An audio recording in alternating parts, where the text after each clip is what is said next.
Bonsoir tout le monde. Alors, on va essayer de, je vais essayer de vous proposer plusieurs questions sur la paracha de Yitro. Et ensuite, je vais tenter de vous convaincre. Je ne pense pas que j'y arriverai, mais enfin, je vais quand même vous proposer une réponse. Les questions sont des questions qui se posent, qu'on peut se poser très facilement. Et de quoi il s'agit? Regardez la paracha de Yitro. Elle est composée de quoi? Alors, regardez. Il y a trois chapitres en fait. Chapitres 18, 19 et 20. Dans le premier chapitre, on raconte l'histoire de Yitro. Donc c'est vraiment un chapitre consacré à Yitro. Mais dans ce chapitre, il y a deux parties. La première partie, c'est que Yitro arrive, et alors c'est bien raconté en détail. Yitro arrive chez Moshe, il amène sa femme, ses enfants, etc. Ensuite, il y a une deuxième partie.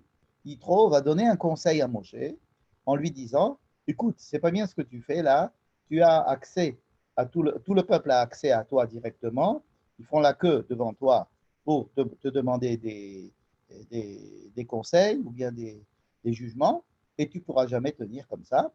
Et donc, Moshe lui dit, tu as raison. Et donc, il forme, si vous voulez, une hiérarchie judiciaire qui va lui permettre de mettre en place une marechet mishpatit, c'est-à-dire un système de tribunaux. Voilà. Où il y aura des petits tribunaux qui, s'ils n'arrivent pas, ils iront à un tribunal plus élevé, etc.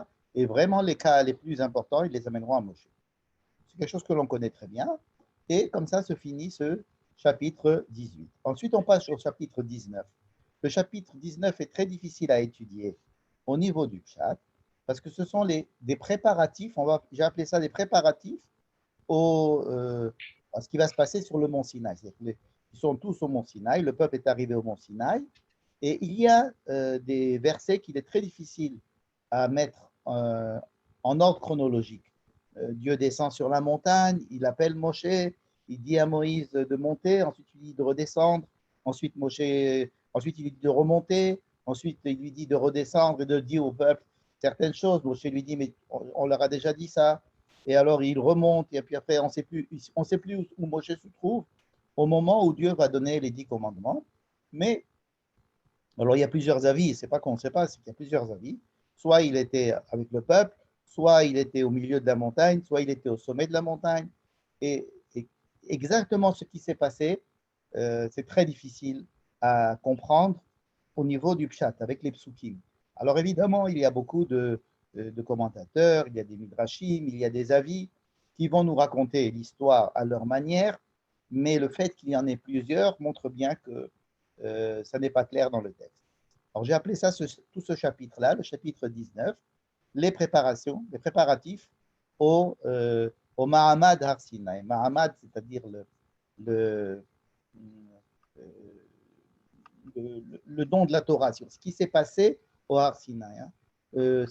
Mahamad, c'est-à-dire c'est une situation dans laquelle on se trouve, et la description de cette situation est plus que le fait de raconter ce qui est dit au Mont Sinaï. Et par contre, le dernier chapitre, le chapitre 20, essentiellement, ce sont les 10 commandements. Donc, il y a les 10 commandements dans notre paracha, et elle est connue pour les 10 commandements, et on peut dire que c'est, si vous voulez, un des passages les plus importants de la Torah, et certaines communautés se lèvent pendant la lecture des 10 commandements. Dans ma communauté, on se lève, pas pour dire que les autres commandements ou le reste de la Torah n'est pas important, mais pour justement essayer de se remémorer ou se replacer ou revivre cette histoire de Mahamad, cette histoire de situation dans laquelle on était au Har Sinai, donc le fait de se mettre debout pour essayer de revivre un tout petit peu ce qui s'est passé au Mont Sinaï. Bref, 10 commandements. Voilà. Donc voici, notre paracha, elle parle, il y a deux sujets. Le premier sujet, c'est Yitro. Et le deuxième sujet, c'est les 10 commandements. Le préparatif pour les 10 commandements et les 10 commandements. Donc là, on voit qu'il y a vraiment deux sujets. On ne peut pas faire plus différent que ça quand même. La venue de Yitro. Alors, qui c'est Yitro? Yitro est le beau-père de Moshe, de Moïse. Alors, c'est le prêtre de Midian. Prêtre, ça ne veut pas dire que c'est un Cohen juif, c'est un Kohen Goy, et Yitro arrive. Et la paracha entière s'appelle Yitro. Donc, première question que je vais poser, c'est pourquoi la paracha s'appelle Yitro alors que la paracha, c'est les 10 commandements. Ça veut dire, alors, on sait que le titre de la paracha, il est donné parce que sur les premiers, un des premiers mots de la paracha, et qu'effectivement, c'est le deuxième mot de la paracha. Mais quand même, ce n'est pas une raison pour donner à toute la paracha ce titre de Yitro. C'est un énorme honneur que l'on fait à Yitro, et on voudrait savoir qu'est-ce qu'il a fait pour mériter cette chose-là. Deuxième question, est-ce que la paracha de Yitro se situe vraiment là où elle doit être? C'est-à-dire que on va essayer de la situer chronologiquement et voir si elle se situe là ou pas. Mais même si chronologiquement, la paracha de Yitro ne se situe pas ici, il y a certains commentateurs, comme Rashi, nous disent que Yitro, la paracha de Yitro, en fait, Yitro est venu après Matan Torah, ou en tous les cas, au moins, son conseil fait à Moshe de répartir les tâches avec des juges subalternes, ça ne peut pas être dit avant le don de la Torah, puisqu'il n'y a rien encore à discuter et à juger, on n'a pas encore reçu la Torah. Donc, on pense que l'histoire de Yitro, ou en tous les cas, au moins son conseil de faire, d'organiser le jugement de façon hiérarchique, ça s'est passé après le don de la Torah. Mais ça ne nous dispense pas d'essayer de comprendre pourquoi c'est écrit ici. Ramban, Nachmanide, lui, il est pour prendre les choses comme elles sont écrites. Il n'y a pas de choses qui sont déplacées chronologiquement. Il faut prendre les choses telles qu'elles sont écrites. Et donc, lui, il pense que vraiment, Yitro est venu avant Matan Torah et que son conseil a été donné avant la réception de la Torah. En tous les cas, c'est le texte. Et nous, on doit essayer de comprendre le texte. Si le texte a écrit ces versets là, c'est parce qu'il y a une intention de les écrire là, ici et pas ailleurs. Et même si ça ne s'est pas passé maintenant, le fait de les écrire maintenant, il faut essayer de le comprendre. C'est la deuxième question. Je répète, première question, pourquoi on appelle ça Yitro? Deuxième question, est-ce que ça s'est passé là ou pas? Et en tous les cas, si ça il faut expliquer pourquoi est-ce qu'on parle de cette venue de Yitro et du conseil qu'il a donné juste avant le don de la Torah, comme si c'était une introduction au don des 10 commandements. Troisième question, c'est de savoir d'où vient cette idée de donner des 10 commandements. Depuis le début de la Torah, il n'a jamais été question de donner des tables de loi, de donner une loi, de donner de la Torah aux enfants d'Israël. Ça n'a pas été dit ni à Abraham, ni à Isaac, ni à Jacob, ni même à Moïse. Alors il y a un petit bémol, c'est vrai. Au moment du buisson ardent, au Har Sinaï, Dieu a dit à Moïse, vous ferez sortir les Juifs d'ici, d'Égypte, et vous viendrez me servir sur cette montagne. Vous viendrez me servir sur cette montagne. Alors faisons bien attention à ce qui est écrit dans cette phrase. Vous viendrez servir Dieu sur cette montagne. Servir Dieu, ça veut dire quoi? Ça veut dire peut-être contracter une alliance, peut-être faire des sacrifices, puisque c'est de sacrifices qu'il s'agissait à chaque fois qu'on est allé chez Pharaon, en lui disant on veut sortir pour aller servir notre Dieu et nous avons besoin de sacrifices. Donc ils ont pris avec eux tous les animaux pour pouvoir faire des sacrifices. Pharaon lui-même leur a donné des sacrifices pour qu'il intercède en sa faveur aussi. Donc il y a une notion de faire des sacrifices. C'est comme ça qu'on servait Dieu. En tous les cas, il n'a jamais été question d'autre chose que de servir Dieu sur cette montagne. D'accord? Donc ils sont arrivés sur cette montagne. Est-ce qu'il est question de donner des tables de la loi ou de donner une loi? Jamais. Jamais il en a été question. Et pourtant, on a parlé très souvent du programme qui nous attendait. On l'a répété plusieurs fois, à la fois au peuple, à la fois à Pharaon. Bon, ça ne compte pas, vous allez me dire, mais à nous lecteurs, c'est la première fois que nous voyons apparaître dans la Torah l'idée que Dieu va descendre sur la montagne et donner des lois au peuple d'Israël. Donc c'est quelque chose de tout à fait nouveau. Le problème, c'est qu'on en est tellement habitué que les 10 commandements, et que les 10 commandements, c'est quelque chose qui, pour nous, est évident, qu'on se dit, alors, ils sont arrivés aux 10 commandements ou ils ne sont pas arrivés? Ah, maintenant, ils sont arrivés aux 10 commandements. On a l'impression que les 10 commandements, c'est quelque chose qui est là et qu'il faut... Alors, on y arrive. Mais pour quelqu'un qui lirait le texte de la Bible pour la première fois, ce que je conseille à tout le monde, d'essayer de lire le texte comme s'il le lisait pour la première fois, il doit être absolument très étonné du fait que Dieu décide de parler au peuple et de donner des lois et de demander à Moïse de monter pour recevoir des lois. Pour nous, la Torah, c'est le fondement du judaïsme, c'est quelque chose de tout à fait essentiel dans le judaïsme. Les 10 commandements, les 2 tables de la Torah elle-même, c'est-à-dire une suite de commandements qui vont être donnés par la suite, tout ça pour nous c'est essentiel. Et pourtant, ça peut surprendre le lecteur qui rencontre cela pour la première fois, alors que ça n'a jamais été annoncé avant. On savait qu'il y avait un Dieu, on savait qu'il fallait lui faire un certain service, ta'avdun et Elohim ala harazeh.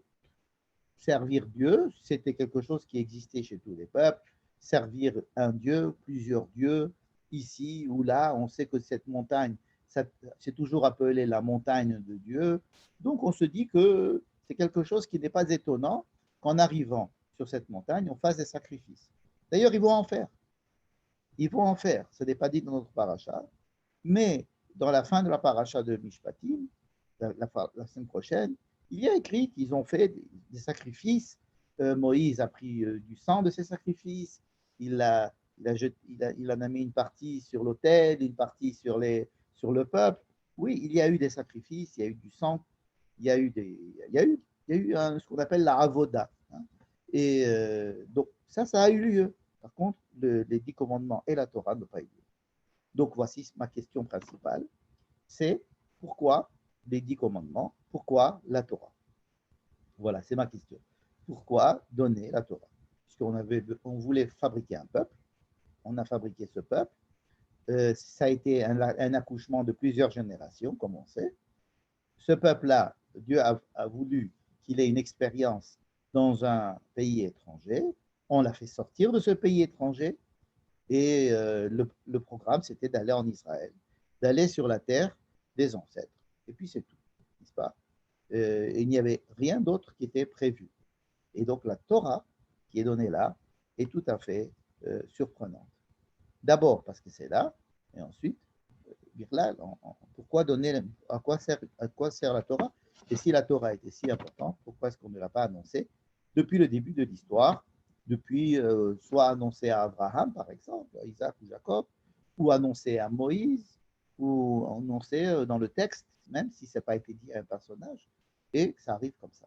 Donc la Torah est venue maintenant, et notre hypothèse de travail, ça va être que tout ce qui est écrit dans la Torah, on va prendre l'hypothèse de base de Ramban, qui dit que tout ce qui est écrit dans la Torah est là parce qu'il découle de ce qui s'est passé avant, soit parce qu'il y a eu un problème avant et qu'on veut le résoudre, soit parce qu'on a réussi l'étape précédente et qu'on veut y rajouter une seconde étape, mais c'est toujours en fonction de ce qui s'est passé avant. De la même manière, ça va préparer l'étape suivante.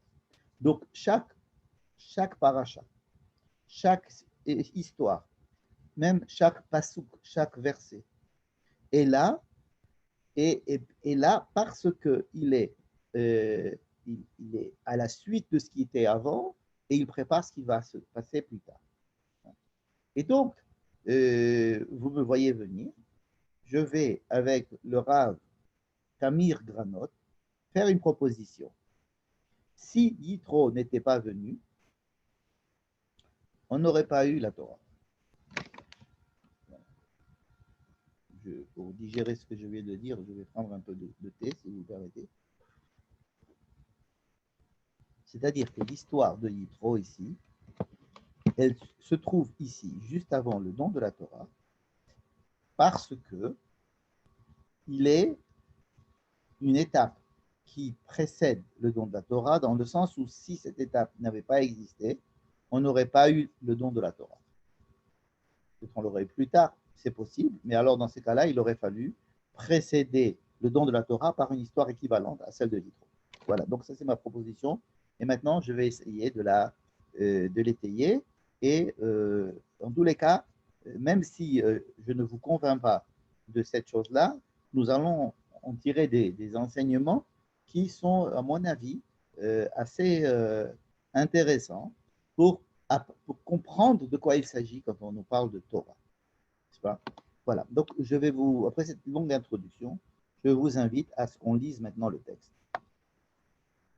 Voilà, le texte. Donc, comme je vous ai dit, le premier chapitre, c'est l'histoire de Yitro. Mais c'est ça qui va nous intéresser de façon principale. Vaishma Yitro Kohen Midian Choted Moshe. Yitro a entendu tout ce que Dieu a fait à Moïse, parce que pour lui, Moïse, c'est quand même son gendre, il était intéressé, il a vécu longtemps avec lui. Donc on commence par Moïse, ce que Dieu a fait à Moïse, puisque Moïse c'était un réfugié d'Égypte quand il l'a vu. Moïse, il était là et on se demandait s'il n'allait pas être tué par le Pharaon en retournant en Égypte.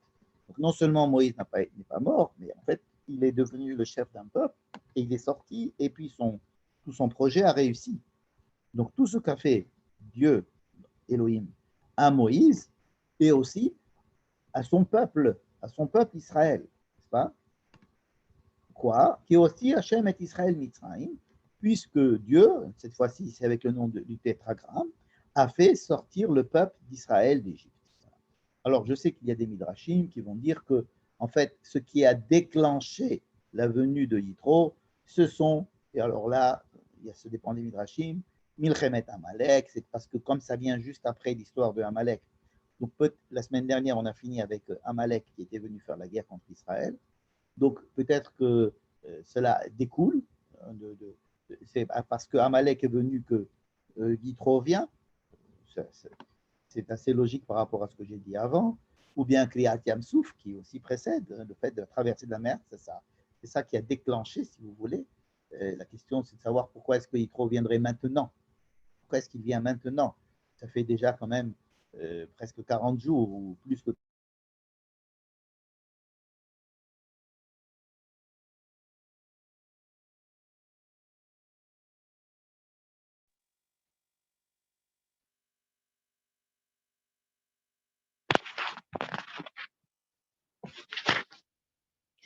Yes.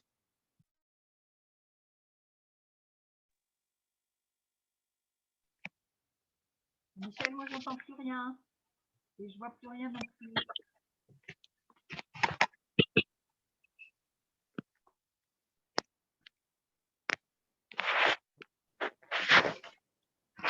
Nous non plus, on n'entend plus. Non, mais c'est Michel qui a un problème. Ah. Parce qu'on entend tout, nous, on entend tous. C'est comme moi seul qui l'avais.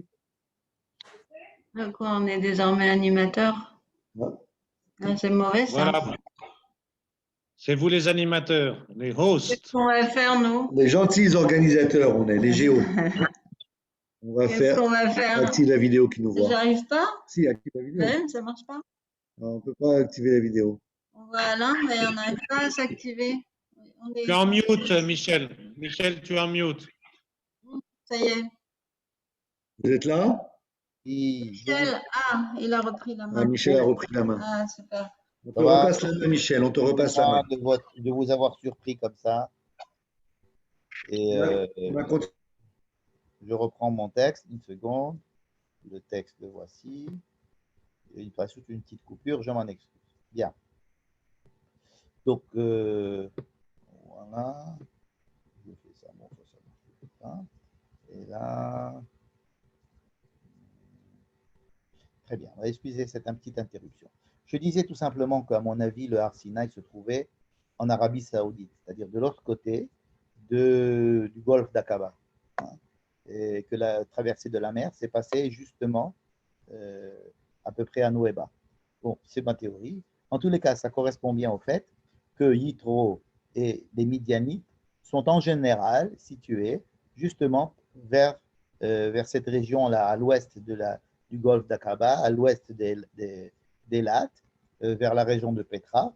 Et donc, la montagne de Dieu est une montagne qui se trouve à côté de Yitro, puisque rappelez-vous, lorsque Moshe était chez Yitro et qu'il était le berger de son troupeau, il avait pris son troupeau à paître dans la montagne de Dieu, c'est-à-dire au Har Sinaï.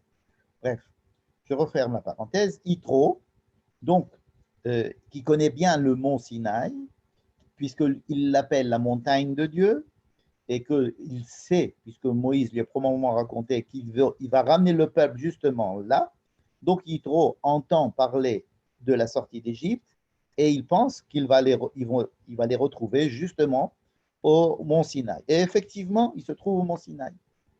Moïse se trouve déjà au mont Sinaï. Le peuple, pas encore. Le peuple n'ira au mont Sinaï que dans le chapitre qui va suivre. Mais là où nous sommes, chronologiquement, la guerre de Amalek s'est déroulée lorsque le peuple était à Rephidim.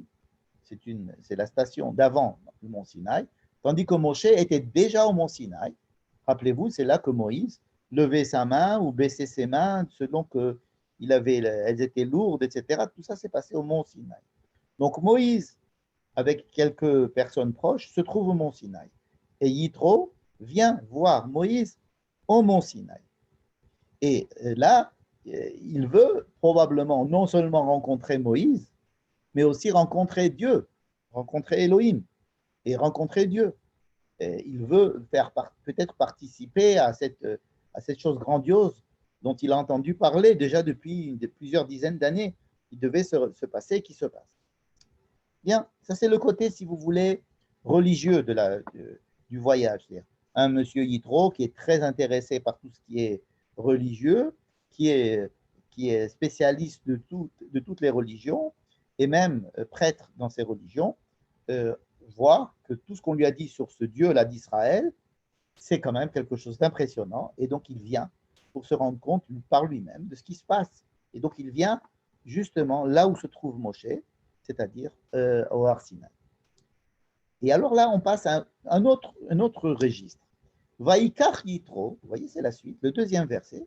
Yitro, qui est Choten Moshe. Hein.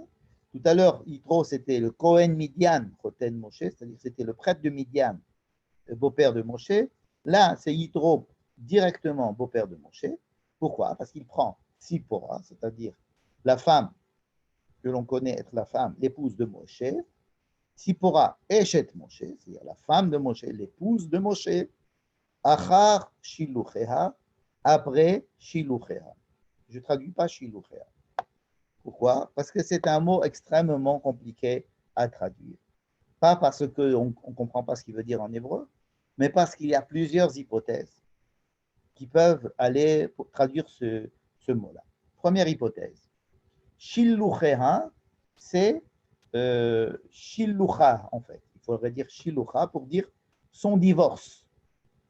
Parce que plusieurs fois dans la Torah, la femme divorcée, un homme qui divorce de sa femme, on dit Shilleachotin, c'est au pied, c'est-à-dire qu'il la répudie.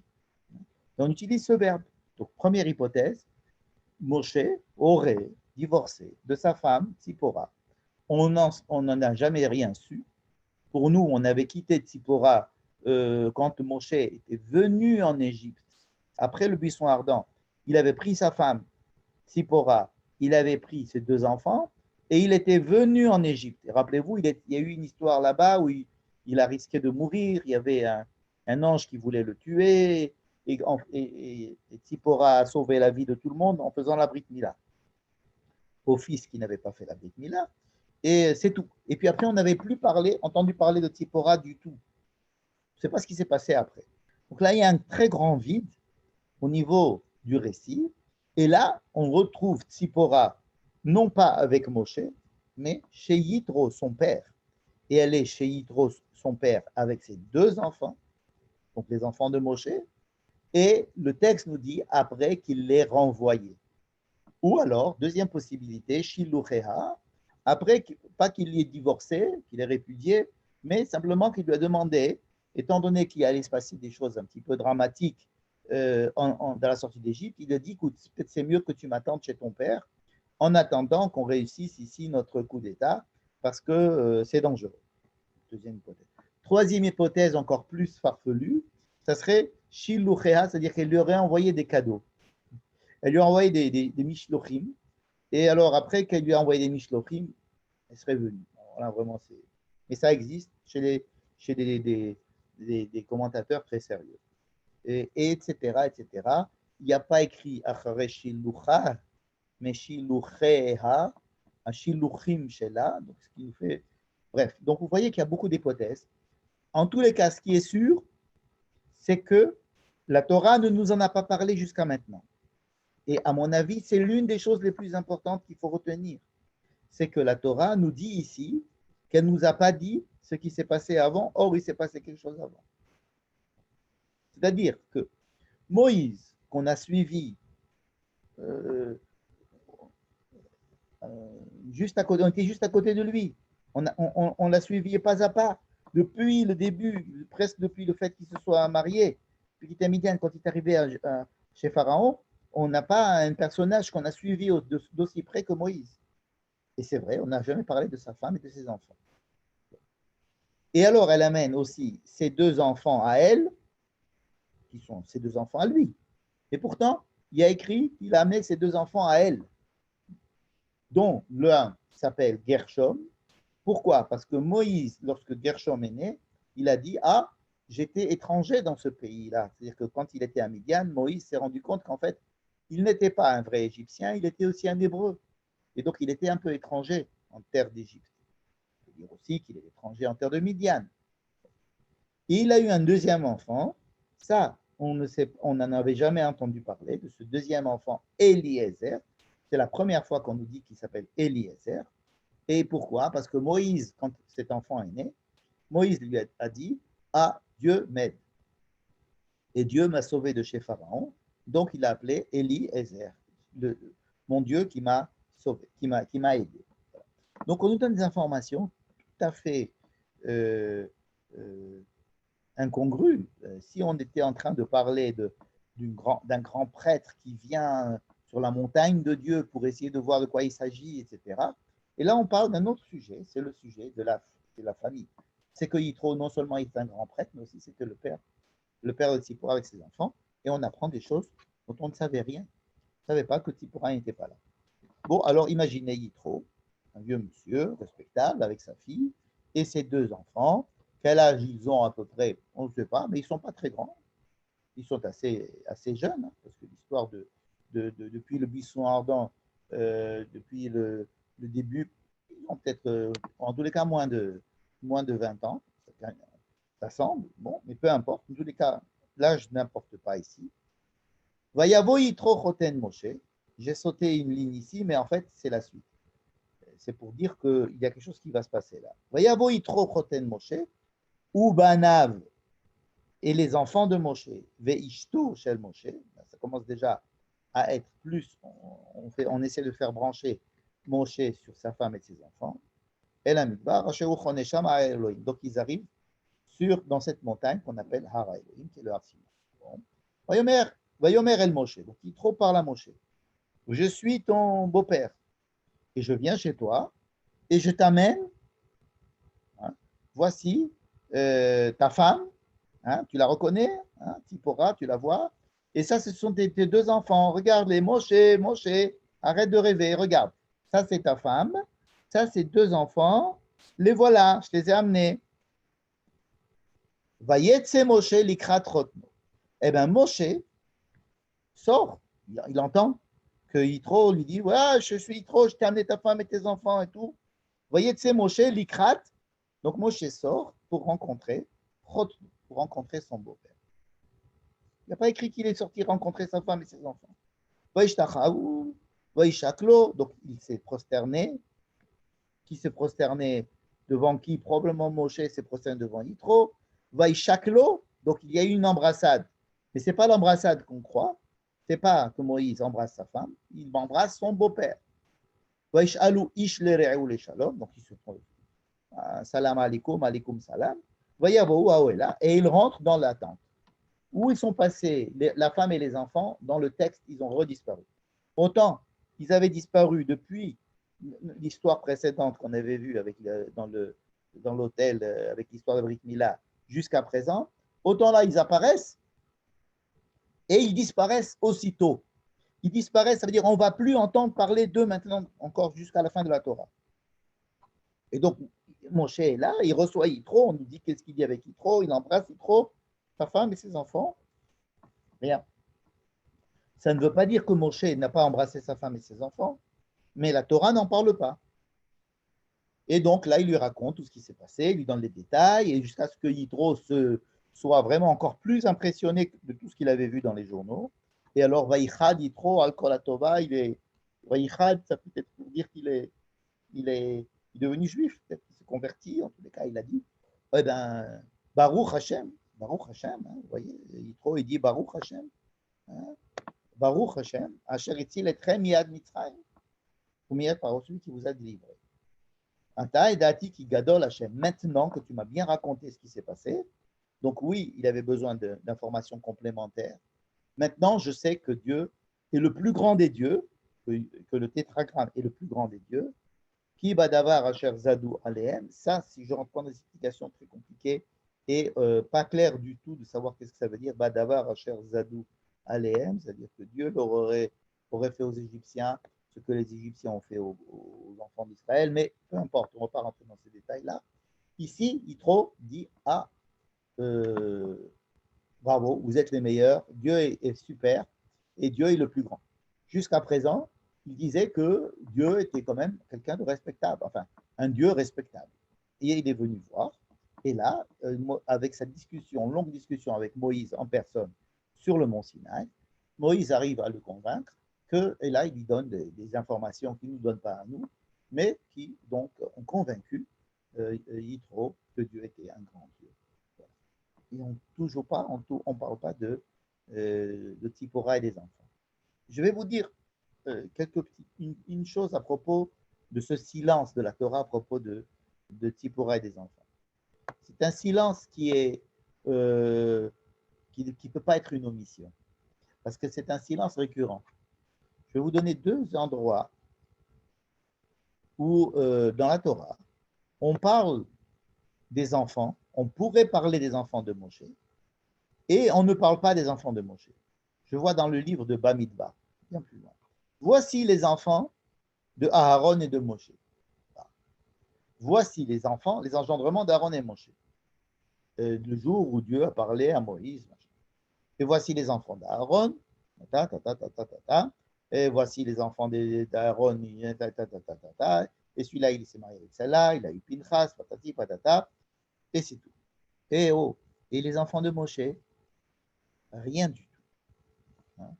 Alors, ce n'est pas une omission, c'est qu'il y a ici quelque chose de systématique. Regardez par exemple, dans le livre de Shemot même, c'est-à-dire dans ce que nous avons déjà lu dans la paracha de Vaera, on nous parle des enfants de Amram et de Yocheved, les parents de Moshe. Voici Abraham qui se marie avec Yocheved, et ils ont deux garçons, on sait aussi qu'ils ont une fille, mais ils ont Aaron et Moshe. Et alors, Aaron s'est marié avec Madame Elisheva, et puis elle a eu Nadab, Avihu, Elazar, Itamar, ils ont eu 4 enfants, très bien. Et Elazar aussi s'est marié avec une femme qui a eu Pinchas, c'est fini. Et les enfants de Moshe, rien, pas un mot sur son Moshe. La Torah aurait très bien pu dès le début nous dire que Moshe n'a pas eu d'enfants. Ou alors ne pas nous raconter l'histoire qu'il a eu des enfants. Ne pas nous dire qu'il s'est marié. Commencer son histoire directement. Mais non, elle nous parle de sa femme Tzipora. C'est assez romantique, rappelez-vous, autour du puits. Et la naissance d'un premier garçon. D'un deuxième garçon dont on ne nous donne pas le nom encore. Ensuite, Motus. Ensuite, on arrive à notre paracha, et c'est là que Yitro il arrive avec deux choses. un, il vient découvrir Dieu. Deux, il ramène à Moïse ses enfants et sa femme. Mais la Torah fait elle-même bouche cousue et Moïse aussi ne fait rien. On ne raconte aucune réaction de Moïse, comme si la femme et les enfants étaient transparents. Et on ne nous parlera plus de la femme de Moshe ni de ses enfants. Vous allez me dire, oui, parce que Myriam a parlé peut-être, mais en tous les cas, on ne nous parle pas du mot Tzipora. On ne nous parle pas de Tzipora. C'est des hypothèses. Et des enfants de Moshe, on ne parle pas. C'est quand même important, les enfants du dirigeant. Les fils de Moshe, qu'est-ce qu'ils deviennent? Pour retrouver une allusion aux enfants de Moshe, il faudra aller dans les Nevi'im, là-bas, et puis là-bas voir il y a des gens qui n'étaient pas très pieux et qui étaient les fils de Moshe, qui étaient Lévi. Ce n'est pas écrit Moshe, écrit Ménaché. Ménaché, vous savez, c'est comme Moshe avec un petit noun. Et le noun là-bas, il n'est pas de la même taille que le reste. Donc on se dit, ce sont les enfants de Moshe, mais on ne veut pas faire de honte à Moshe. En fait, ils ont mal tourné, ces enfants. Même s'ils ont mal tourné. Ce n'est pas grave. Parle-en. Deux enfants aussi à Aaron ont, entre guillemets, mal tourné. On en parle, ils sont morts, ok. Mais qu'on nous dise quoi, qui, comment, rien. Et là, c'est le cœur du problème. Vous allez me dire comment, en quoi c'est en rapport avec notre problème. C'est que Yitro vient et oblige Moshe à redescendre sur terre. Tout à l'heure, j'ai un peu plaisanté en disant « Et Moshe, arrête de rêver ». C'est de ça qu'il s'agit. C'est que Moshe est devenu l'homme de Dieu, Isha Elohim. C'est celui qui parle avec Dieu, Dieu lui parle, n'est-ce pas? Et pour arriver à ce degré d'intimité avec Dieu, il semble qu'il se soit un peu détaché de ce monde. Il s'est détaché un petit peu de la vie réelle. Aaron l'aidait toujours à remettre les pieds sur terre. Il lui racontait Aaron est celui qui le rattache au monde d'ici-bas. C'est lui qui parle à Pharaon, c'est lui qui parle au peuple. C'est Aaron qui s'occupe des affaires de ce monde-ci. Moïse est un peu décalé. Il est un peu au-dessus. Et alors, le fait que Moshe soit un demi-dieu, ou alors quelqu'un qui, tout à l'heure j'ai dit un rêveur, je m'excuse, ce n'était pas pour dire du mal de Moshe, mais c'était pour essayer de donner cette impression que Moshe était quand même, il n'était pas là. Il n'est pas dans le monde concret. Et le fait que Yitro vienne et l'oblige à revenir dans un monde concret, ici, c'était à mon avis évident. C'est que Yitro, ici, l'une de ses fonctions principales, c'est de reprendre Moshe et de le remettre face à sa vie, à son état civil et au fait qu'il doit vivre une vie normale, n'est-ce pas? Retenons cette idée, vous allez voir à quoi elle va nous servir. Et voyons la deuxième partie de cette paracha, c'est-à-dire qu'on va continuer à lire. Le lendemain, on ne sait pas le lendemain de quoi. Donc c'est là que certains commentateurs disent le lendemain du don de la Torah, c'est-à-dire après Yom Kippour, c'est-à-dire après 6 mois, ou le lendemain du don des 10 commandements, ou le lendemain de cette rencontre. On n'a pas de raison de ne pas prendre le texte comme il est écrit. En tous les cas, c'est le lendemain. Moshe s'assoit pour juger le peuple, et Vayaramod Ha'am al Moshe, et tout le peuple est là devant Moshe, Mina Boker ad Ha'arev, du matin au soir. Vayachoten Moshe kol asher selam. Donc Yitro voit ce qui se passe, donc il voit Moshe au boulot, il lui dit mais c'est pas possible, jamais tu arriveras. Et Moïse lui dit mais écoute, qu'est-ce qu'il répond Moïse? Tu arriveras jamais tu t'en sortiras pas, n'est-ce pas? Pourquoi tu t'en sortiras pas? Parce que tu as tout le peuple sur tes épaules. Reviens sur terre, hein, et tu ne pourras pas jamais faire ça. Qu'est-ce qu'il lui répond Moshe? Et ça, c'est très intéressant de se rendre compte de la réponse de Moshe. Moshe ne lui dit pas, mais non, mais t'en fais pas, j'ai la force, et Dieu m'a donné une force surhumaine, je n'ai que 80 ans, je ne vais mourir que dans 40 ans, laisse-moi, ça se passe très bien. Non, Moshe répond, Ki yavo elai ha'am lidrosh Elohim. Parce que le peuple vient lidrosh Elohim. Qu'est-ce que c'est que lidrosh Elohim? Lidrosh Elohim, ça veut dire qu'ils demandent Dieu. Ils veulent Dieu. Ils veulent se rapprocher de Dieu. Ils en demandent, ils en redemandent. Ça veut dire que le peuple veut être en prise avec Dieu. Et ensuite, il lui décrit effectivement comment ça peut se passer sur le plan pratique. Et là, il lui dit, écoute, Navol qui n'y arrivera jamais. Encore une fois, Yitro essaye de ramener Moïse à la réalité en lui disant, écoute, il va falloir que tu mettes en place cette structure hiérarchique avec des grands juges, des petits juges, et comme ça, toi, tu pourras t'alléger ton travail. Moshe lui dit, waouh, c'est une super idée, merci beaucoup, et Moshe l'applique. Et vous seriez à la place de Yitro, vous auriez dit à peu près la même chose si vous aviez la même intimité avec Moïse. Moïse lui-même, pensez-vous, il a peut-être eu cette idée lui-même. Ce n'est pas une idée extraordinaire. Dieu aurait pu lui dire. D'ailleurs, dans le livre de Devarim, Moshe va dire que c'est son idée. Il ne va même pas parler de Yitro.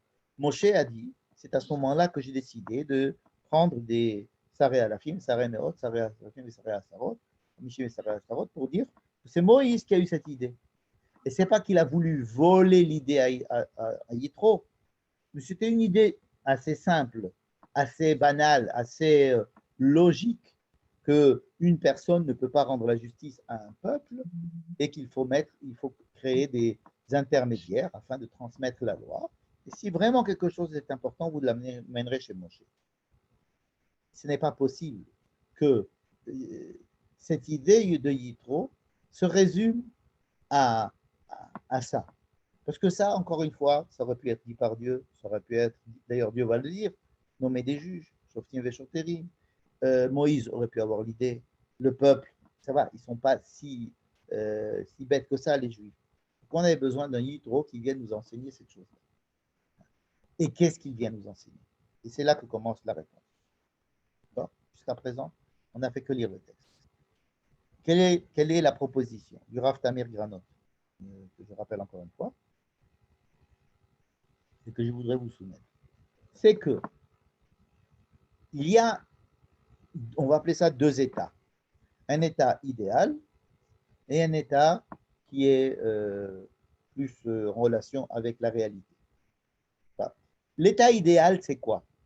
C'est que la relation à Dieu soit une relation personnelle qui soit adaptée à chaque personne. Alors, évidemment, Moïse est là pour essayer de guider, mais la relation idéale, ça serait que chaque personne ait un rapport à Dieu qui lui soit propre, qui soit adapté à ses besoins, à sa compréhension des choses, que ça soit quelque chose d'intime entre Dieu et chaque personne. C'est-à-dire que chaque personne ait un rapport à son Dieu. Ça, c'est l'état idéal. Et donc, l'état idéal est décrit par Moshe, et c'est ça la première réponse qu'il donne à Yitro. Il lui dit, non, c'est pas possible. L'idéal, c'est que ils viennent demander Dieu. C'est pas qu'ils viennent demander quelle est la loi. Yavo Elayam lidrosh Elohim. Lidrosh Elohim. Il va dire aussi qu'ils viennent demander la loi dans le passage d'après. Mais ce qu'ils veulent surtout, c'est lidrosh Elohim, c'est-à-dire avoir un contact avec le Tout-Puissant. Ils veulent avoir un contact avec cette source de vie et pour les aider chacun dans son domaine, dans sa vie.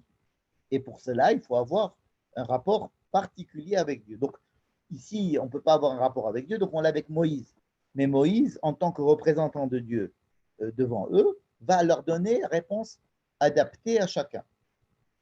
Quelqu'un, il viendrait dire à Moïse, voilà, ce matin, je me suis levé du pied gauche, je suis énervé contre tout le monde, j'en ai marre, et qu'est-ce que je peux faire? Donc, Moïse va lui dire ce qu'il faut faire. Ou quelqu'un d'autre va venir et lui dire, oh là là, j'ai compris que la vie était formidable, ce matin, je me suis levé avec un enthousiasme pas possible, qu'est-ce que je peux faire de cet enthousiasme pour mieux vivre? Quelle est la manière de servir Dieu avec enthousiasme, si on peut utiliser des mots religieux? Et Moïse va lui dire, je te conseille de faire ceci et cela. Ça, c'est l'état idéal. Mais il y a un état qui n'est pas cet état-là, qui est contraire à cet état. C'est un état pratique, c'est un état qui se confronte à la réalité. On doit donner une loi qui est valable pour tout le monde. On ne peut pas faire ça. Ce n'est pas possible, de maintenir cet état-là de relation privilégiée, individuelle, adaptée à chacun. Il faut donner une loi générale. C'est ce que vient dire Yitro. Ça ne marche pas ton truc. Voilà, Yitro, qui vient de l'extérieur, nous dit ton truc, ça ne marche pas. Ça ne peut pas marcher. Il faut donner une loi pour tout le monde. Ça veut dire que le type qui vient te voir, Moïse, il te dit, je me suis levé ce matin et je me suis levé du pied gauche et ça ne va pas, je suis en colère contre tout le monde, qu'est-ce que je dois faire? Eh bien, il va lui dire, tu vas faire Netilat Yadayim, tu vas taper les mains, après tu vas faire Berachot HaShachar, après tu vas mettre les téfilines, tu vas mettre le talit, tu vas faire la prière comme tout le monde. Et l'autre qui est venu en disant, mais j'ai un enthousiasme débordant, je ne sais pas quoi faire, il dit, ben, tu te lèves, tu fais Netilat Yadayim, tu te laves les mains, tu fais Berachot HaShachar, et ensuite tu mets les téfilines, et ensuite tu mets ton talit, tu vas faire la tefila de Shachrit comme tout le monde. Ça veut dire que la loi, celle que nous rencontrons par exemple aujourd'hui dans qu'on appelle le Shulchan Aruch par exemple, eh ben, elle s'adresse à tout le monde. Et c'est tout le monde qui doit mettre les téfilines. Hein, et c'est tout le monde qui doit faire 3 prières. Il faut bien pu imaginer que chacun puisse faire une prière quand il en a envie, à Dieu, au moment où il en a envie. Le nombre de prières qu'il voudrait. Non. Là, il y a 3 prières faites de telle heure à telle heure. Mais la prière, c'est quelque chose de très subjectif. Ça dépend de mon état d'esprit, de mon état d'âme. C'est un travail fait par le cœur. Comment tu peux me donner des choses qui sont vraies pour tout le monde et elles ne sont pas vraies pour moi? Donc, en fait, ici, il s'agit la contradiction entre l'idéal et les réalités. La réalité est que on ne peut pas étant donné qu'on est un peuple, avoir la parole de Dieu qui va être donnée à chacun d'une manière extrêmement adaptée. Ce qui est décrit a priori. Moïse décrit cet état a priori et la Torah décrit un Yitro qui viendrait de l'extérieur, représentant de la logique humaine, de la réalité, et en lui disant, écoute, moi je suis un spécialiste de religion, je sais que ça ne peut jamais marcher comme ce que tu dis, il faut qu'il y ait quelque chose de général. Et donc, cette histoire du don de la Torah viendrait faire descendre Moshe de son nuage, si j'ose dire, disons de faire descendre Moshe de l'état idéal à travers lequel il voit la relation que tout homme pourrait avoir avec Dieu, vers quelque chose qui est beaucoup plus terre à terre, beaucoup plus concret, beaucoup plus pratique, qui est une loi pour tout le monde. Et à la suite de ce conseil, en fait le conseil, je vais le transformer. Le conseil de Yitro, c'est tu ne peux pas avoir une relation, tu ne peux pas instaurer ou bien expliquer aux gens une relation avec Dieu si tu vas donner à chacun sa religion. C'est que chacun va avoir sa petite religion à lui. Tu es obligé d'avoir une religion qui soit valable pour le plus grand nombre. Et à l'intérieur de ce cadre fabriqué pour tout le monde, alors oui, chacun peut trouver sa manière de s'exprimer à l'intérieur. Mais a priori, ton rôle, toi, Moshe, tu ne peux pas le remplir en fabriquant une petite religion pour chacun. Donc la Torah présenterait, si vous voulez, ces 2 états. Un état dans lequel Moshe il serait plutôt pour l'idéal, à savoir ne pas donner une loi générale, mais d'essayer de faire comprendre à chacun comment est-ce qu'il pourrait être en relation avec Dieu, c'est-à-dire adapter, si vous voulez, faire une thérapie particulière à chacun, ou donner des informations, donner la parole de Dieu à chacun. Et l'idée qui viendrait pas du peuple d'Israël, mais de quelqu'un qui vient de l'extérieur et qui viendrait imposer, si vous voulez, l'obligation d'aller selon les règles de la nature et de la réalité et ne pas rester rêveur. De la même manière qu'il a essayé de ramener Moïse sur le plan de la réalité de couple, voilà, c'est ta femme, ce sont tes enfants, tu dois reprendre une vie normale etc. Et là, Moshe n'a pas accepté. Moshe n'a pas repris de vie normale, en tous les cas dans le texte de la Torah. Est-ce qu'il l'a fait ou il ne l'a pas fait? Ça n'est pas raconté. La Torah, si vous voulez, Yitro vient avec deux propositions qui sont les mêmes en fait. C'est Moïse revient sur terre. Revient sur terre, tu as une femme et des enfants. Deuxièmement, arrête de rêver, tu ne peux pas fabriquer une religion pour chaque personne. Sur ces deux conseils, en fait, ces deux conseils que Yitro vient apporter à Moshe, n'est-ce pas? Le deuxième seulement est respecté. Le deuxième seulement est suivi par Moïse et donc par la Torah et par Dieu, n'est-ce pas? Puisque la Torah va continuer à ne pas parler de Tzipora et des enfants, comme elle avait omis de le faire, en mettant bien en exergue ce silence-là, en disant que Moshe était quelqu'un qui va rester, quelqu'un qui n'a pas dans la Torah, qui n'a pas d'autre de similaire dans toute l'histoire. L'Okam Navi que Moshe, comme il sera écrit à la fin de la Torah, il n'y aura pas d'autre comme Moshe. Moshe était là pour être l'intermédiaire entre le peuple et Dieu. Et comme disait le Rav Gilles Bernheim, enfin, il doit le dire encore, Moïse est venu faire l'intermédiaire entre Dieu et le peuple et leur enseigner qu'il ne faut plus qu'il y ait d'intermédiaire. Donc si c'est ça vraiment le but de Moïse, c'est qu'il n'y ait pas d'intermédiaire. Pas d'intermédiaire, ça veut dire qu'il y ait une relation particulière entre l'homme, chaque homme et Dieu, n'est-ce pas? Ce serait l'idéal de Moïse. Or, ramener Moïse à une certaine réalité, c'est l'obliger à monter chercher une Torah pour le peuple. C'est-à-dire une loi qui serait valable pour tout le monde. Alors qu'il est important pour la Torah de bien signaler que le but, c'est effectivement ce dont a pensé Moshe, à savoir transmettre directement à chacun, c'est être l'intermédiaire pour chacun, n'est-ce pas? Or, Yitro, en venant et en essayant de ramener Moshe à la réalité, il n'arrivera pas à le ramener dans la réalité familiale, n'est-ce pas? Moshe restera, si vous voulez, un demi-dieu. Il va être un peu séparé de sa femme, séparé de ses enfants. Il va être tout seul dans sa tente et il va avoir une tente qui prendra, il va l'amener en dehors du camp. Dieu va se faire voir à Moshe dans sa tente, etc. Sa femme et ses enfants ne sont plus là, n'est-ce pas? Donc Moshe, oui, a payé le prix du manque de famille et il se détache de sa famille, ça c'est sûr. Mais ça va pas changer. La deuxième chose, c'est de dire à Moïse, non, ton plan ne marche pas. Eh bien, ça va marcher. Et Moïse non seulement va accepter, mais va le reprendre à son compte. Et va comprendre qu'en fin de compte, cette idée-là qui nous paraît un peu pauvre par rapport à la première, à savoir qu'il y ait une loi pour tout le monde. Et ensuite, à l'intérieur de cette misguérette, à l'intérieur de ce cadre fixé pour tout le monde, chacun puisse trouver une expression particulière, c'est-à-dire qu'il va y avoir, par exemple, pour la prière, 3 prières. Hein. Vous savez qu'il y a des décisionnaires qui ont dit qu'on pouvait faire une seule prière par jour.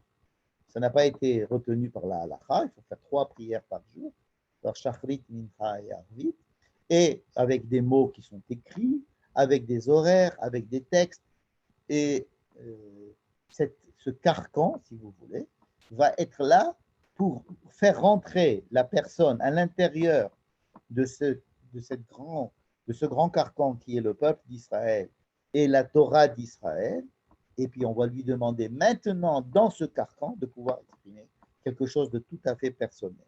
Ça veut dire qu'on n'a pas confiance en un travail personnel qui serait détaché de tout carcan, de tout cadre. On n'a pas confiance. Et le spécialiste des religions, Yitro, vient nous le dire. C'est-à-dire, n'essayez pas, c'est un truc qui ne marche pas. Que chacun se fasse sa religion, ça ne marche pas.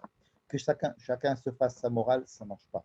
Que chacun pense, il faut qu'il y ait une expression personnelle, parce que c'est le but, il s'est reconnu comme étant le but, expression personnelle, religieuse de la personne envers Dieu, c'est-à-dire la personne envers lui, envers sa conscience, envers Dieu, mais il faut reconnaître Dieu, c'est-à-dire reconnaître qu'il y a un Dieu de tout le monde, qui a une loi qui est donné à tout le monde, et qu'il y a donc une relation personnelle qui doit s'exprimer au travers de cette loi générale. N'est-ce pas? Ce qui expliquerait donc qu'effectivement, la paracha de Yitro, c'est-à-dire tout le fait qu'il ait amené sa femme, des enfants, etc., et qu'il ait dit à Moïse, ça ne marche pas ton truc, et qu'il lui ait donné des conseils pour justement mettre en place des structures où il va y avoir une hiérarchie, où il va y avoir, s'il y a une hiérarchie, il y a obligatoirement une loi pour tout le monde, parce que ce n'est pas chaque petit juge qui va inventer la loi, il va y avoir une loi pour tout le monde, et elle va être enseignée, elle va être écrite, et donc tout le monde va s'y référer, et le fait que tout le monde se réfère à la même loi, et que ça ne dépende pas d'un seul homme, et de la manière qu'il a de se connecter avec l'autre homme qui vient de voir, et bien ça va donner les bases. Il faut qu'il y ait une loi pour tout le monde. Et oui, la venue de Yitro, c'est la venue de cette idée-là, c'est l'apparition de cette idée qui doit venir de l'extérieur du peuple d'Israël et par quelqu'un qui est spécialiste de la question, par quelqu'un qui vient de l'extérieur et qui voit les choses de façon, la réalité comme elle est, et il sait comment ça peut se passer, en lui disant, ne reste pas sur ta proposition idéale, ça ne marche pas. Il va falloir absolument que tu fasses au contraire quelque chose d'uniforme et qu'à travers ce cadre uniforme, oui, on puisse pouvoir s'exprimer à l'intérieur. Et la Torah adopte les deux. À la fois le but, qui est le rapport particulier que chaque homme a avec Dieu, mais qu'il y a quand même une loi pour tout le monde. Ce qui justifie le fait que maintenant, on va parler, oui, de parole de Dieu à tout le monde. Et donc d'une loi qui sera une loi pour tout le monde. Et qui soit une loi écrite. Pourquoi une loi écrite? Excusez-moi. Écrite, cela veut dire que c'est valable pour tout le monde. N'est-ce pas? C'est quelque chose qui est, que l'on voit, que tout le monde peut se référer à cela. Donc, des louchot où il y a gravé quelque chose, cette vérité gravée, ou cette loi gravée, cette parole gravée, ça ne peut être qu'une loi qui est valable pour tout le monde. Parce que si c'est une personne avec son Dieu et Dieu avec sa personne qui va donner des lois, que la personne se trouve sa religion, ce n'est pas gravé pour tout le monde. C'est gravé en son. Il peut avoir un petit carnet de notes, mais ce n'est pas quelque chose qui est gravé et présenté sur une pierre et que tout le monde voit. Donc, je résume ma proposition en essayant de répondre à toutes les questions. Oui, il y a une justification de mettre Yitro ici, justement, avant le don de la Torah. Oui, le don de la Torah peut mériter d'avoir comme titre le nom de Yitro, puisque c'est lui, c'est pas lui, mais ce qu'il va représenter, l'idée qu'il va venir porter auprès de Moïse, à savoir la nécessité d'une loi qui soit universelle pour le peuple, et à travers cette loi universelle, que chacun puisse s'exprimer de façon individuelle. C'est cela la base de la décision divine de dire des choses à tout le monde, de parler pas simplement à Moïse, mais de parler à tout le peuple, en leur disant non seulement je vous parle à tous, voici la loi que je vous donne, mais maintenant je voudrais que vous croyiez aussi en Moshe, parce que je vais continuer à lui parler. Ce qu'il vous dira, ce sera en mon nom. C'est-à-dire que oui, Dieu veut créer un rapport, j'allais dire personnel, avec chacun, mais en tant que faisant partie du peuple, n'est-ce pas? Le Dieu va parler à chacun qui se trouve dans ce peuple et il va s'adresser en même temps au peuple. Et on retrouve ces deux dimensions. Est-ce que je sais que Dieu s'adresse à moi ou il s'adresse au peuple? En fait, il s'adresse en donnant une loi générale au peuple, mais étant donné que le peuple est composé de personnes, effectivement, le but ultime, c'est que chaque personne puisse avoir une relation avec lui. Et donc, le Mahamad, c'est-à-dire la position, la situation du Har Sinaï, où il y a un Dieu, il y a Moïse, il y a un peuple, et dans ce peuple, chaque Hébreu qui écoute la loi, le but, c'est que chaque Hébreu soit en relation avec Dieu, et le moyen, c'est la loi pour tout le monde. Il faut bien être conscient que le but d'une loi pour tout le monde, c'est parce qu'il est indispensable de rentrer à l'intérieur d'un cadre. Je ne peux pas réinventer en permanence cette relation. Il y a des cadres, et dans ces cadres, il y a une certaine marge de manœuvre étroite, mais si j'enlève ce cadre, cette marge de manœuvre n'existe pas.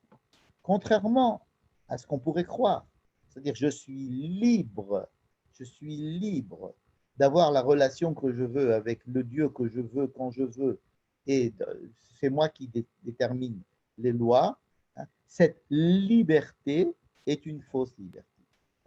On dit que Altikre Charut et la Cherut, c'est-à-dire le fait d'avoir gravé la loi, comme j'expliquais tout à l'heure, c'est une loi, à partir du moment où elle est gravée pour tout le monde.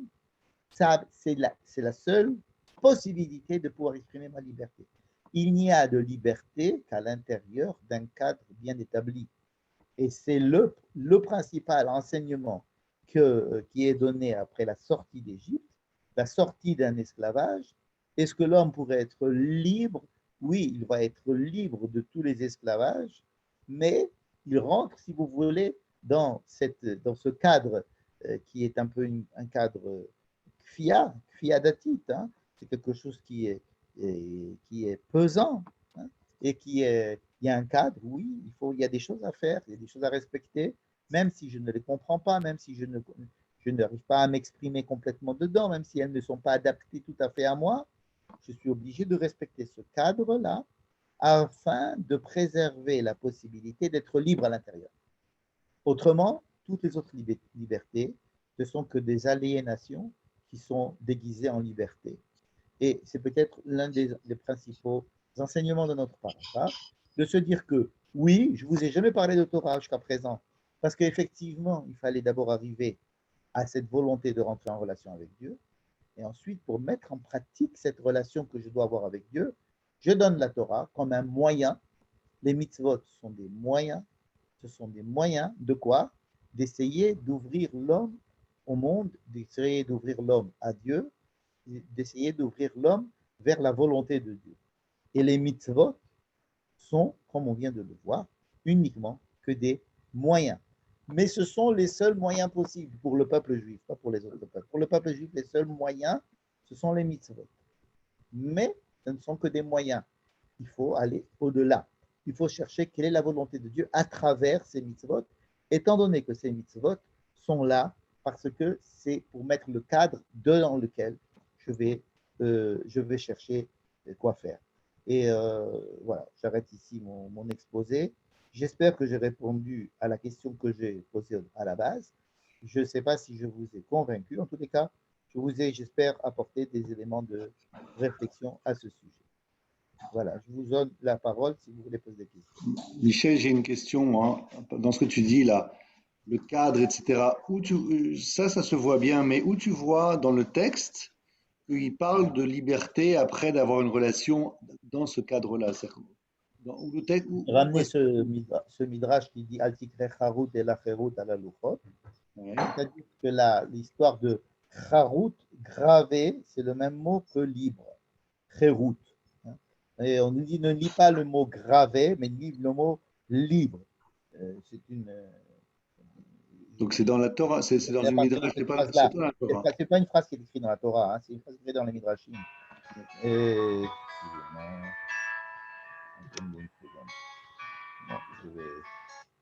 Et je voulais vous dire que cette histoire de liberté, de liberté de chaque personne, c'est ce qu'on appelle la avoda shebalev, que chacun. Vous savez que beaucoup de mitzvot sont dites des fois au pluriel et des fois au singulier. Selon les commentateurs, le pluriel s'adresse au singulier, le singulier au pluriel, peu importe. Mais en tous les cas, il est clair qu'il y a des mitzvot qui sont des mitzvot pour tout le peuple et d'autres mitzvot qui sont plus spécifiques à chacun. Donc, il est évident que la Torah ne s'adresse pas à une entité virtuelle. Elle s'adresse à chacun. Ani, Anori Hashem Elohecha, Asher Hotzeticha. Le but, c'est la personne. Une personne en relation avec Dieu, c'est une personne qui a besoin d'avoir un rapport très, très intime et particulier. Et pas le même que mon voisin. Donc, donner une loi qui soit valable à la fois pour moi et mon voisin et les autres, c'est quelque chose qui n'était pas évident. C'est pour ça qu'on n'en a pas parlé jusqu'à présent. Et que pour amener cette chose-là, il a fallu qu'il y ait une demande du peuple. Et lorsque le peuple a dit oui, on est prêt à écouter ce que Dieu va nous dire, et on a compris qu'on ne va pas avoir un rapport individuel avec Dieu, mais qu'il va falloir que nous soyons tous réceptifs d'une loi générale, alors il est écrit, Moïse a rapporté ces paroles du peuple à Dieu, et alors Dieu lui a dit, ah ben alors d'accord, je vais descendre vous dire les 10 paroles.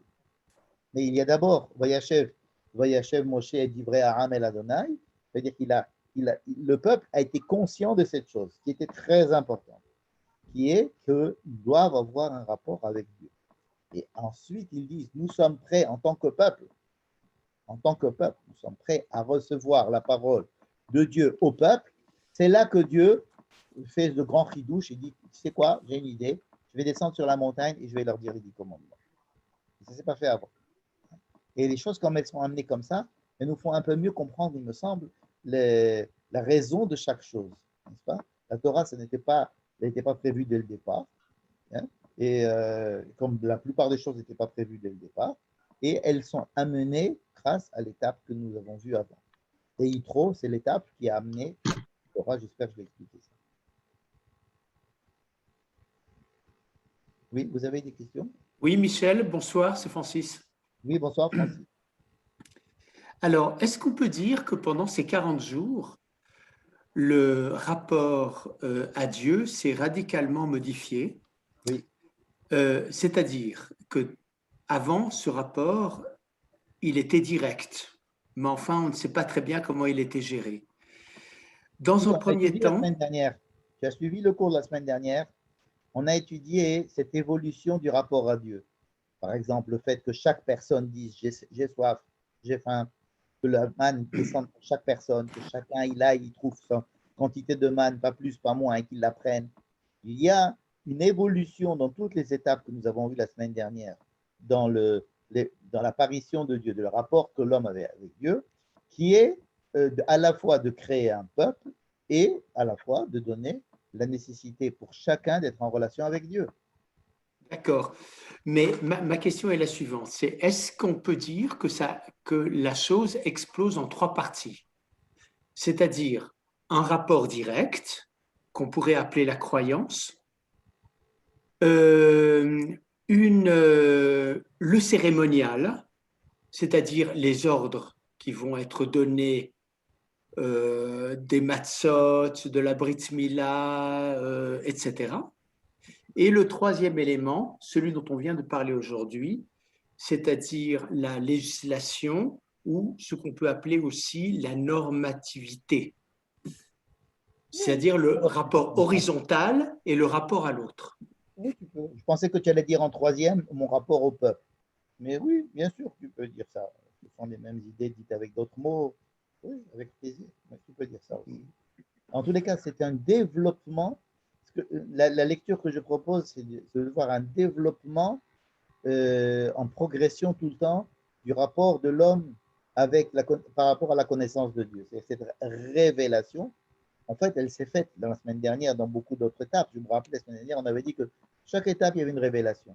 En Mara, il y avait une révélation. Avec la manne, il y a une révélation. À Rephidim, il y a une révélation. Avec Amalek, il y a une révélation. Et là, ça va être the révélation. Mais justement, le fait que Yitro vienne en attendant pour nous dire que cette révélation qui est faite à tout le peuple, de façon à ce que tout le peuple soit réuni, quand tout le peuple est dans le même état, alors on lui donne une parole qui va être valable pour tous, ça n'est pas le but ultime. Le but ultime, c'est la relation particulière que j'ai avec Dieu. Mais ce n'est qu'un moyen d'y arriver, parce qu'autrement, ce n'est pas possible. Vous voyez? C'est-à-dire que lorsque Yitro propose de mettre en place un appareil juridique hiérarchisé, il propose aussi, en fait, de mettre en place des lois qui seraient valables pour tout le monde, étant donné que ce n'est pas possible autrement. Mais c'est une raison technique et pas une raison ontologique. C'est-à-dire que ce n'est pas la loi faite à tout le monde n'est là que parce qu'on ne peut pas faire autrement. Mais en fait, c'est la loi faite à chacun qui aurait été l'idéal. Vous voyez? Ou la parole qui est donnée à chacun qui serait l'idéal. Et le fait que nous sommes obligés de passer par le klal, par le peuple, et par la loi qui est donnée à tout le monde, n'est qu'un moyen d'arriver au but. Vous voyez ce que je veux dire? C'est mettre les choses graduer les choses, savoir quel est l'ordre de valeur des choses. C'est très important de savoir qu'est-ce qui est en premier, qu'est-ce qui est en second. Est-ce que la loi, c'est le but ultime ou bien la loi est un moyen? Et alors, qu'est-ce qui est le but ultime? C'est la volonté de Dieu, c'est mon rapport avec Dieu. Qu'est-ce que Dieu attend de moi dans la vie? Qu'est-ce que j'attends de moi dans la vie? Qu'est-ce que j'attends de Dieu? Qu'est-ce que j'attends de la vie? Ça, c'est le but ultime. Mais les moyens, c'est la Torah et les mitzvot. Vous voyez? Et lorsqu'on a dit ça, alors on comprend mieux que Yitro exprime son idée sous forme de conseil technique. Parce que c'est de l'ordre du conseil technique, de la contingence qui nous oblige à faire des lois comme ça. Mais que le but, on aurait pu se passer de Torah en fait, au plan idéal. On aurait pu se passer de Torah. D'ailleurs, j'avais vu un commentateur très courageux qui disait que Béné Israël n'avait pas besoin de Torah. Les enfants d'Israël n'avaient pas besoin de Torah. Mais étant donné qu'ils se sont rajoutés avec eux beaucoup d'autres personnes qui ne comprenaient pas, il fallait vraiment leur expliquer, alors on leur a donné la Torah. Que la Torah était donnée pour le Erev Rav, pas pour Israël. Et ça peut se tenir. Je crois qu'il écrit Aham, mais on dit que c'est Erev Rav. Mais ça rejoint, si vous voulez, cette idée que il ne faut pas penser que la Torah, c'est le but ultime, ce n'est qu'un moyen. Restez avec nous également, on devra peut-être dans un instant sur cette aggravation. J'ai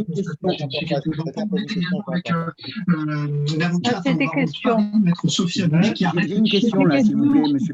Problème juridique, qui pose la vaccination contre le coronavirus. On vaccine déjà les enfants à mettre biné pour d'autres pathologies. Qu'est-ce qu'il y a de particulier cette fois pour le coronavirus? C'est le fait qu'on n'est pas suffisamment. Alors on va arrêter. Vous avez une question précise? J'avais une question. J'ai une question aussi. J'avais une question là à vous poser sur le texte. Est-ce que je peux vous la poser? Allez-y, allez-y. Oui, quand à Yud Dalet, quand on voit que Yitro dit Vayar Choten, etc., il voit Moshe en train de consulter toute la journée assis seul. Quand Moshe lui fait la réponse suivante, Vayomer Moshe, les Hotno, qui avo, et là, Aham l'hydroche. Et là-bas, Rashi nous dit l'hydroche Ketargumo. Ça veut dire que là-bas, quand c'est Ketargumo, là-bas, Rashi dit le Targum, et quand on va voir le Targumon de Kelos, ça veut dire qu'il fallait qu'il apprenne la réponse individuellement à chacun. Quoi? Pardon? Je n'ai pas entendu quand vous avez dit quoi. Qu'est-ce qu'il dit en Kelos sur l'hydroche? Ben, il dit Ketargumo. Non, c'est. Pardon? Ketargumo, c'est Ulpan. Ça veut dire, comme vous disiez, il prenait la relation. Eh ben, il dit que c'est les mitzvah Ulpan min kodam Hashem. C'est-à-dire qu'il est en train d'apprendre la relation, l'enseignement individuel à chaque personne qui venait le consulter. Donc, quand il fait cette réponse, on peut se poser la question, est-ce que Yitro avait compris? Oh oui, je pense que ce sont des gens intelligents en général. Il n'y a pas de raison qu'il n'ait pas compris. Mais c'est la position de Moïse que j'ai exprimée et que vous rappelez ici aussi, et qui était la réponse de Moïse à Yitro. Mais Yitro lui dit, c'est pas possible. Nabol tibol, gamata gama amazé. Vous n'allez pas vous en sortir. Je te dis, c'est comme si un curé va chez le rabbin et il lui dit, écoute, moi je connais les gens d'ici, il fait comme ça plutôt, ne parle pas trop longtemps, fait des trucs comme ça. Moi je les connais les gens d'ici, etc. Et puis Yitro, il vient donner des conseils à Moshe parce que Moshe n'était pas Cohen, il n'a pas l'expérience de Yitro, si vous voulez, au niveau religieux.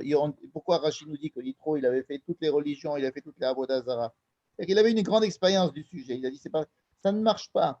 Une morale individuelle, une religion, que chacun se ferait sa petite religion, ce qui est d'ailleurs l'idée d'aujourd'hui. Aujourd'hui, chacun essaye de se faire sa petite religion. Vous avez remarqué. C'est que les gens, ils ne veulent pas subir une religion.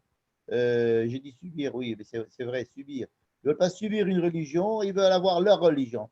C'est-à-dire, bon, moi, je sais ce que la religion, je veux être humaniste, pour moi, c'est sa religion.